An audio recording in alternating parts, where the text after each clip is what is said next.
ಯೆಶಾಯ 29ನೇ ಅಧ್ಯಾಯ ವಚನ 23. ಯಾಕೋಬ ವಂಶದವರು ತಮ್ಮ ಮಧ್ಯದಲ್ಲಿ ನಾನು ನಡೆಸುವ ಕೆಲಸವನ್ನು ನೋಡಿ ನನ್ನ ನಾಮವೇ ಆರಾಧನೆಗೆ ಅರ್ಹವೆಂದು ಪ್ರತಿಷ್ಠಿಸುವರು. ಹೌದು, ಯಾಕೋಬ್ಯರ ಸದಮಲ ಸ್ವಾಮಿಯನ್ನು ಪ್ರತಿಷ್ಠೆಪಡಿಸಿ ಇಸ್ರಾಯೇಲರ ದೇವರಿಗೆ ನಡುಗುವರು.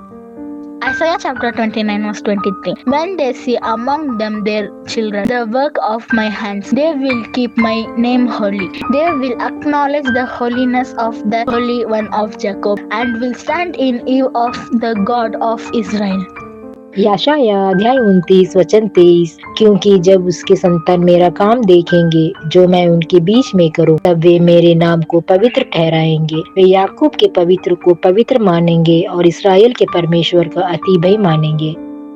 ஏசாயா 29ஆம் அதிகாரம் 23ஆம் வசனம். அவன் என் கரங்களின் செயலாகிய தன் பிள்ளைகளை தன் நடுவிலே காணும் போது என் நாமத்தை பரிசுத்தப்படுத்துவார்கள். யாக்கோபின் பரிசுத்தரை அவர்கள் பரிசுத்தப்படுத்தி இஸ்ரவேலின் தேவனுக்கு பயப்படுவார்கள்.